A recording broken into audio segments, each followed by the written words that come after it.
हाँ बेटा, मैं विजय वर्मा। ये मैथमेटिक्स की क्लासेस लेने जा रहा हूँ। लॉकडाउन में बोर्ड का यूज़ तो मैं कर नहीं सकता हूँ, तो कॉपी पे ही थोड़ा बहुत प्रयास कर रहा हूँ, ठीक है।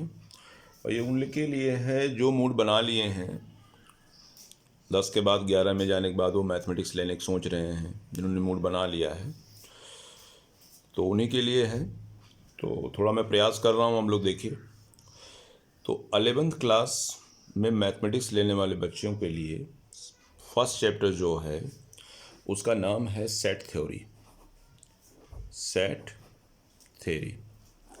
अच्छा, मैं दोनों मीडियम्स, हिंदी मीडियम और इंग्लिश मीडियम दोनों बच्चों के लिए ये वीडियो डाल रहा हूँ।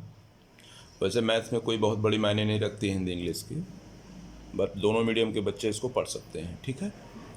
तो फर्स्ट चैप्टर है सेट थ्योरी, हिंदी में बोलेंगे समुच्चय सिद्धांत। समुच्चय सिद्धांत, ठीक है। समुच्चय सिद्धांत। अब सेट क्या होता है, फर्स्ट टॉपिक पे आते हैं। सेट मीन्स समुच्चय। इस शब्द का ज्ञान या इस चैप्टर्स का जो मेन फैक्ट है उसको 19वीं शताब्दी में जर्मन के एक साइंटिस्ट थे mister George canter. George canter, मैं नाम लिख देता हूँ, जॉर्ज कैंटर। George canter.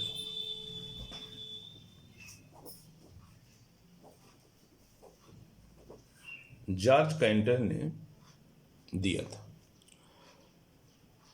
और ये चैप्टर ऐसा है बेटा, इस चैप्टर्स के माध्यम से मैथमेटिक्स के बहुत बड़े बड़े ब्रांचों में इसका यूटिलाइज है।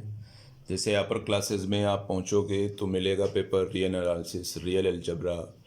एमएससी पे लेवल पे पहुंचोगे तो एक चैप्टर मिलेगा टोपोलॉजी। तो काफ़ी यूटिलाइज है। प्लस आपके बोर्ड में सेकेंड ईयर में पूरा एक टॉपिक्स रिलेशन एंड फंक्शन है, जहाँ से लगभग 12 से 14 मार्क्स का बोर्ड में एग्ज़ाम में क्वेश्चंस पुटअप किया जाता है। तो हर पॉइंट ऑफ व्यू से सेट थ्योरी बहुत इंपॉर्टेंट चैप्टर्स है, और ये वास्तव में रियल मैथमेटिक्स है, ठीक है। तो चलिए इसके बारे में कुछ थोड़ा बहुत डिस्कस करते हैं। जॉर्ज कैंटर क्या कहे थे, अब विजय वर्मा भी कुछ कह रहे हैं, उनको भी आप लोग देख लीजिए, ठीक है। अब आगे आते हैं concepts of set. Concept of set, समुच्चय की संकल्पना।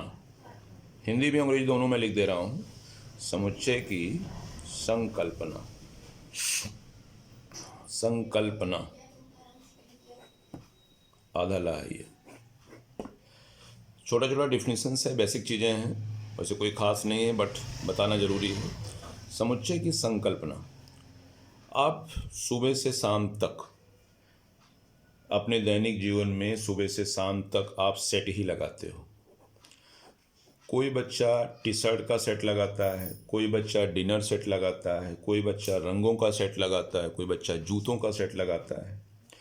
तो जहाँ सेट शब्द आता है वहाँ से एक चीज़ का आपको ज्ञान होता है, संग्रह का। संग्रह मतलब कलेक्शंस की बात हो रही है। कलेक्शंस की बात हो रही है भाई। जब संग्रह करोगे, इकट्ठा करोगे, जूते का सेट लगाओगे, डिनर सेट लगाओगे, लेमन सेट लगाओगे, शूज का सेट लगाओगे, चश्मे का सेट लगाओगे, घड़ी का सेट लगाओगे, तो ये संग्रह ही तो कर रहे हो। कलेक्शन संग्रह है। तो कलेक्शंस जो शब्द आया, इसी के अकॉर्डिंग आपके सेट का डिफिनीशन तैयार हुआ, ठीक है।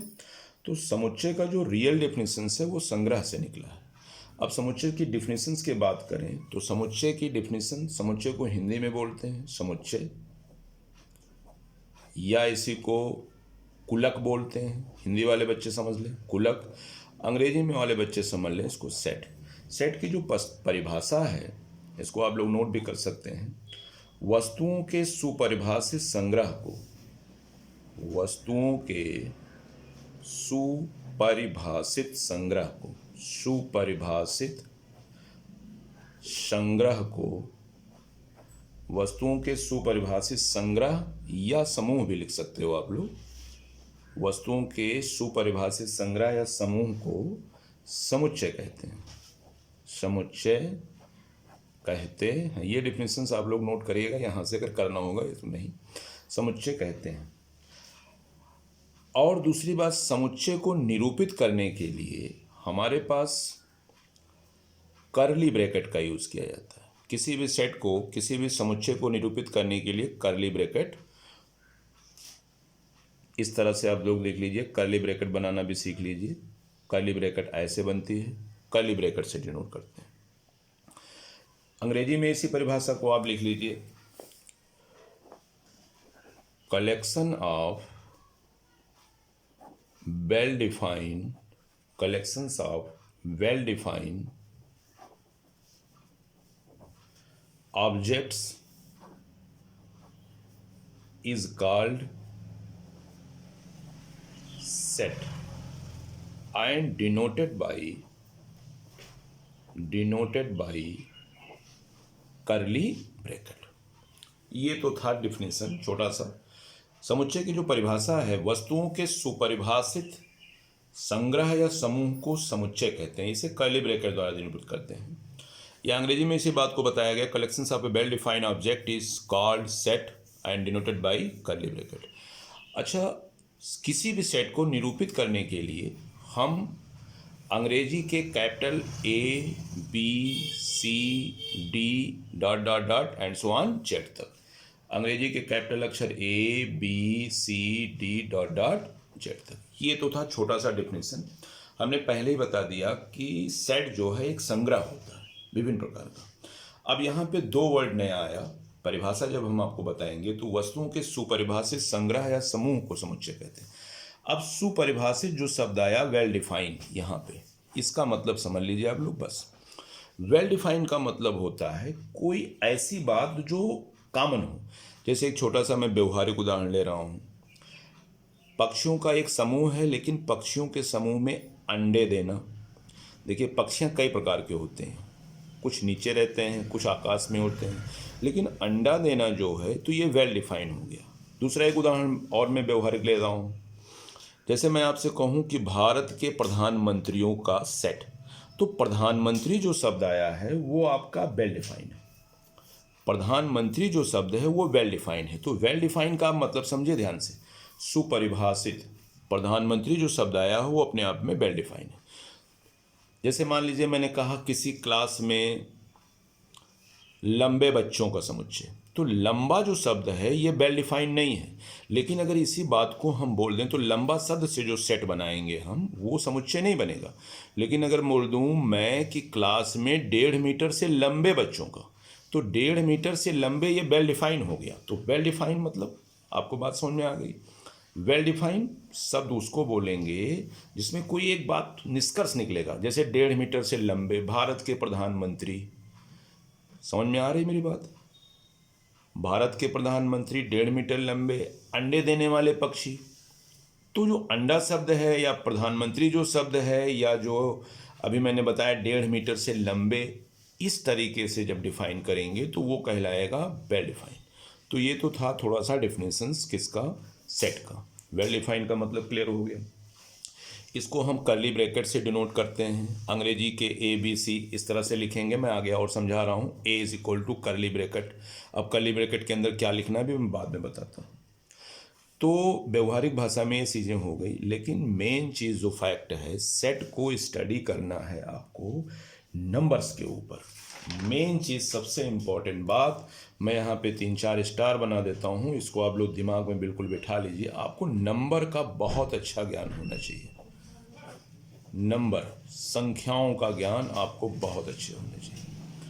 और जो बच्चा संख्याओं का ज्ञान ढंग से कर लिया, उसमें सेट थ्योरी, रिलेशन फंक्शंस, कहीं भी आगे कोई प्रॉब्लम रिलेशन फंक्शन या सेकेंड ईयर में या BSc MSc में जाओगे, रियल अलजेब्रा पढ़ोगे, रे एनालिसिस पढ़ोगे, कहीं भी कोई प्रॉब्लम आपको नहीं आने वाली। तो नंबर्स के बारे में, वैसे ये काफ़ी दिनों से आप लोग नंबर्स के बारे में लोअर क्लास से ही पढ़ते आ रहे हैं, बट एक बार मैं फिर रिपीट करता हूँ और इस बात को आप लोग दिमाग में बिठा लीजिएगा और लिख भी लीजिएगा, ठीक है। पहला नंबर होता है प्राकृतिक संख्या। कहोगे सर जी तो बहुत पुरानी चीज़ें सब पढ़ाते हैं, नहीं, इसी को जानना है क्योंकि इसी के ऊपर पूरा इसका चैप्टर्स बेस है। प्राकृतिक संख्या, नेचुरल नंबर, नेचुरल नंबर। और इसी पे मैं आज फोकस करूंगा, नेचुरल नंबर। सबसे इंपॉर्टेंट बात कि नेचुरल नंबर को हम डिनोट किससे करते हैं। नेचुरल नंबर को डिनोट करने का तरीका n होता है, i प्लस भी लिखते हैं, z प्लस भी लिखते हैं, और इस फैमिली के अंदर जो बंदे होते हैं 1 2 3 4 5 and so on plus up to infinite, ये होता है। देखिए सेट का सिंबल बनाया मैंने, एक से स्टार्ट होगा प्लस इनफाइनाइट से जाएगा। नेचुरल नंबर को डिनोट किससे करते हैं, ये बात आपके दिमाग में बिल्कुल बैठ जाना चाहिए, n i प्लस और z प्लस।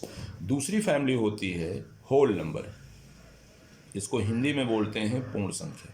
वैसे मैं बेसिक समझा रहा हूँ, लेकिन अभी आगे कुछ नई चीज़ें मिलेंगी आपको। पूर्ण संख्या, होल नंबर, होल नंबर।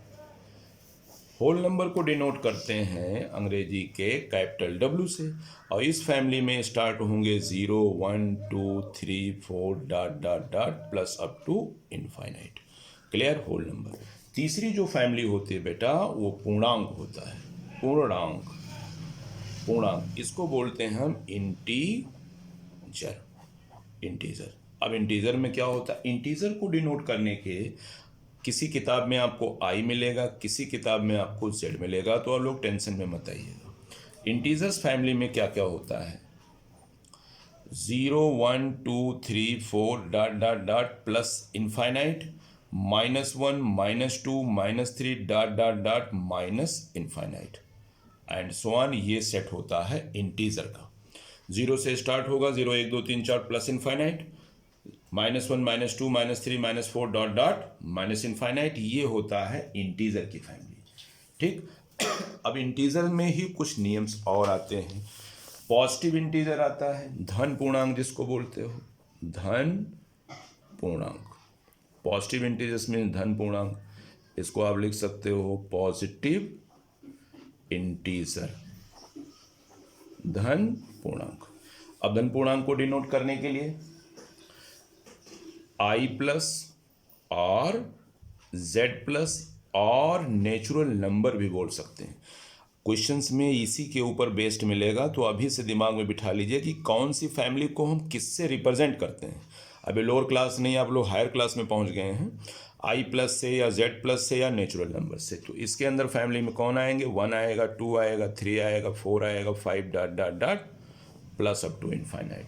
ऐसे ही बेटा ऋण पूर्णांक होता है, ऋण पूर्णांक, negative integer, negative integer, negative integer. Negative integers को आप डिनोट करते हो i माइनस और z माइनस। इस फैमिली के अंदर -1 -2 -3 -4 अप टू माइनस इनफाइनाइट तक चले जाएंगे।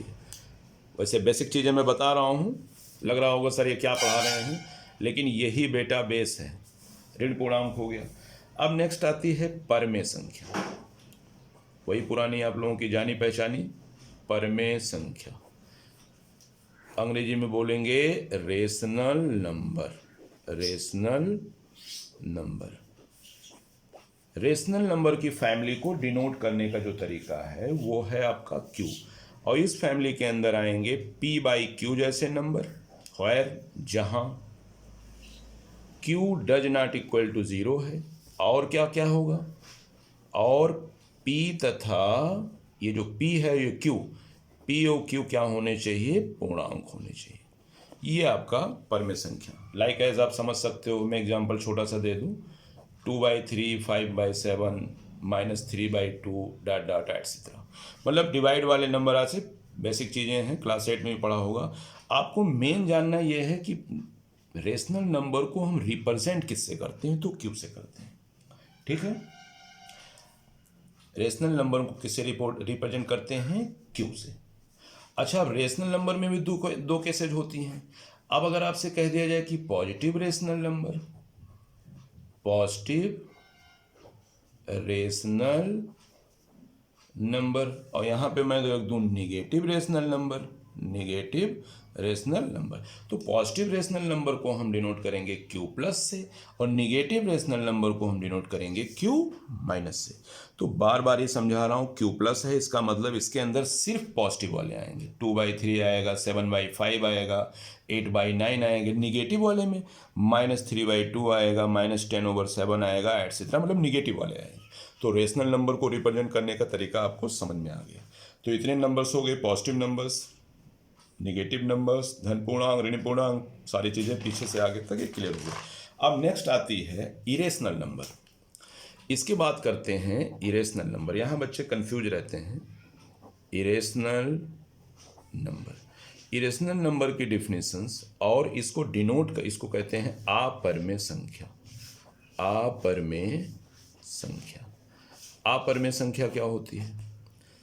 अपरमेय संख्या की जो फैमिली होती है उसको डिनोट करने का तरीका कई किताबों में कई तरीके से मिलेगा। आप लोग ध्यान से देखिए, कहीं किताब में आई भी मिल सकता है, पी भी मिल सकता है, क्यू डैश भी मिल सकता है, या आपको मिल सकता है आर माइनस क्यू, ऐसे लिखा रहेगा। तो आप उसको ध्यान से देखिए, आई मिल सकता है किसी किताब में। वैसे मोस्टली जब इरेशनल नंबर की बात होती है तो क्यू डैश मिलेगा या आर माइनस क्यू लिखा रहेगा। तो मतलब इस फैमिली के अंदर कौन से नंबर होंगे? तो आर माइनस क्यू या क्यू डैश या पी या आई, इस फैमिली को कहते हैं इरेशनल नंबर। तो पहली बात ये जानो कि इरेशनल नंबर क्या होता है। इरेशनल नंबर के साथ दो चीज़ें होती हैं, non terminating, non terminating, non terminating, दूसरा होता है non repeating, non repeating, non terminating और नॉन रिपीटिंग डेसिमल। अब इसका मतलब क्या होगा, जैसे अभी एग्जांपल दें, non terminating, non repeating. Irrational number उसको कहते हैं जो नॉन टर्मिनेटिंग हो और नॉन, हिंदी में इसको आसन अनावर्ती बोलते हैं, कुछ ऐसे। आप देखिए, इसको समझ लीजिए, non terminating and non repeating. For example √2 की बात करें तो √2, √3 की बात करें, √5 की बात करें, पाई की बात करें, इस तरह से जो नंबर हैं वो आपके अपर में होते हैं। क्यों? ये नॉन टर्मिनेटिंग और नॉन रिपीटिंग मीन्स, जैसे मैं आपको दिखा रहा हूँ, √2 की बात करते हैं, √2 की बात करते हैं तो √2 लिखा हुआ 1.414213562309 ऐसे आएगा। √3 की बात करें तो √3 आएगा बेटा 1.7320508007 डॉट डॉट, इस तरह से आएगा। नेक्स्ट आते हैं पाई की बात करते हैं। पाई की बात कर ले, पाई आ जाएगा 3.141592653589 एटसेट्रा डॉट डॉट आएगा। अब एक आता है नया चीज़, तुमको बताते हैं ई को बोलते हैं, इज इक्वल टू होता है 2.718281284590 एटसोन। ई को बोलते हैं बेटा यूलर नंबर। इसको क्या बोलते हैं? Euler number, Euler's number. एक नई चीज़ आपको दिमाग में आई होगी। एक और आता है, इस तरह से बनता है, त्रिशूल की तरह होता है, इसको बोलते हैं गोल्डन रेशियो। गोल्डन रेशियो, क्या बोलते हैं इसको? Golden ratio. और गोल्डन रेशियो की वैल्यू कितनी होती है? गोल्डन रेशियो की वैल्यू होती है 1.618033988749 एंड सो ऑन। तो कहने का मतलब जो इरेशनल नंबर होता है वो नॉन टर्मिनेटिंग होता है, नॉन टर्मिनेटिंग और नॉन रिपीटिंग। इसका मतलब क्या हो गया? दशमलव के इधर की जो संख्याएं हैं वो कभी रिपीट नहीं होंगी और डॉट डॉट बताता है कभी ख़त्म नहीं होगी। तो नॉन टर्मिनेटिंग, नॉन रिपीटिंग, ना तो रिपीट करेगा और ना ही कभी ख़त्म होगा, ना तो रिपीट करेगा ना कभी ख़त्म होगा, ना तो रिपीट करेंगे ना कभी ख़त्म होंगे। ऐसे नंबर्स को हम बोलते हैं इरेशनल नंबर। तो इरेशनल नंबर को किससे डिनोट करते हैं? आर माइनस क्यू से, ठीक है। या कहीं कहीं क्यू डैश भी मिल सकता है, वो किताब के ऊपर डिपेंड करता है, तो इस पर ज़्यादा डिस्कस करने की ज़रूरत नहीं है, वो अपने आप क्लियर कर देगा, वो बोल देगा कि it is a irrational number set. तो आपको ये जानना है, जैसे इसमें कुछ नई चीज़ें ई होता है, इसको एक्सपोनेंशियल सीरीज भी बोलते हैं, एक्सपोनेंशियल सीरीज, जिसकी वैल्यू ऑलवेज 2 से 3 के बीच वेरी करती है, E is greater than 2 less than 3, और ई की जो वैल्यू होती है बेटा 2.7182 इस तरह से, और ये गोल्डन रेशियो होता है, इसकी वैल्यू 1.618039 इस तरह से। तो कहने का मतलब ये सारे के सारे नंबर्स हमारे, और वैसे मोस्टली हम छोटे क्लास में √2 जिसका वर्गमूल ना निकाल पाए बताया गया होगा, वो भी हमारे इरेशनल होते हैं। तो ऐसे भी समझे रहो थोड़ा हायर के इस तरीके से, तो इरेशनल नंबर हो गया। अब नेक्स्ट आती है लास्ट नंबर एक कॉम्प्लेक्स नंबर, सॉरी पहले तो रियल नंबर जान लीजिए। एक होता है रियल नंबर, ये सबसे important, real numbers. Real number क्या होता है? रियल नंबर की सेट को डिनोट करते हैं कैपिटल आर से, और ये वो फैमिली होती है, रियल नंबर अपने अंदर नेचुरल नंबर को, होल नंबर को, क्यू प्लस, क्यू माइनस, आई प्लस, आई माइनस और आर माइनस क्यू, मतलब पीछे जितने भी नंबर्स हमने आपको बताया है, पीछे जितने भी नंबर्स हमने बताया है, रियल नंबर्स इन सब को कलेक्शन करता है। मतलब रियल नंबर में पीछे जितने भी नंबर्स हैं हमने आपको बताया है, वो सारे नंबर्स किस फैमिली में होते हैं? रियल नंबर में। तो रियल नंबर फैमिली बहुत बड़ी फैमिली होती है नंबर्स की। नंबरों का ही खेल है, मैंने फर्स्ट टाइम ही बता दिया है, पूरा चैप्टर्स नंबर का ही गेम है। तो नंबर के ऊपर एकदम बिल्कुल आप लोग कमांड कर लीजिए। तो real number the largest family, तो जितने नंबर आज तक हमने सीखा है, अभी पीछे भी मैंने समझाया है, उन सबको कलेक्शंस कौन करता है? Real number. ठीक है, natural number, whole number, positive integers, integer में भूल गया, इंटीजर भी लिख सकते हैं, रेशनल नंबर, इरेशनल नंबर, ये रेशनल नंबर है, पॉजिटिव रेशनल नंबर है, निगेटिव है, ये इरेशनल नंबर है, इन सब को कलेक्ट करेगा कौन? Real number. तो real number the largest family of number. एक और आता है, उसका नाम है complex number. Complex number, complex number, इसको हिंदी में बोलते हैं सम्मिश्र संख्या। सम्मिश्र संख्या, और इसको तो मैंने लिखा ही नहीं, इसको बोलते हैं बेटा वास्तविक संख्या। तो परिभाषा हमारी आवाज के साथ आप लोग लिख सकते हैं। कॉम्प्लेक्स नंबर क्या होता है? ये जो होता है नंबर्स की सबसे बड़ी फैमिली होती है, और इसको डिनोट किससे किया जाता है? सी से। और कॉम्प्लेक्स नंबर जो होता है वो रियल नंबर को भी कलेक्ट करता है। अब इस पर ज़्यादा डिस्कशन नहीं करेंगे। कॉम्प्लेक्स नंबर को वास्तव में डिनोट किया जाता है ए प्लस आई बी, ए मैं बाद में बताऊंगा ये सब सारी चीज़ें। सिर्फ आपको यहाँ पे ध्यान में रखना है कि complex number is the largest family of number.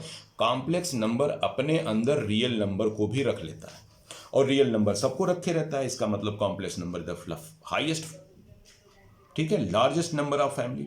तो सबसे बड़ा परिवार जो होता है वो कॉम्प्लेक्स नंबर के अंदर रियल नंबर भी आते हैं। तो इतना देर डिस्कस करने के बाद एक निष्कर्ष निकला। यहाँ पे मैं बेसिक चीज़ इसलिए इतना डिटेल समझा रहा हूँ क्योंकि अगर ये बातें, अगर नंबर्स के बारे में सब चीज़ें भूल जाइएगा, लेकिन एक चीज़ मेरी याद रखिएगा कि कौन से नंबर को किससे डिनोट किया जाता है। कॉम्प्लेक्स नंबर को सी से, रियल नंबर को आर से, रेशनल को किससे, परमेय संख्या को किससे, पॉजिटिव इंटीजर्स, नेगेटिव इंटीजर्स, इस तरह से सारी चीज़ों को आप लोग दिमाग में बिठा लीजिएगा। ठीक है, इसके बाद इनका तो इंट्रोडक्शन था, इसके बाद शुरू होती है आपकी सेट। ठीक है, तो नेक्स्ट वीडियो में बताते हैं इसके बाद।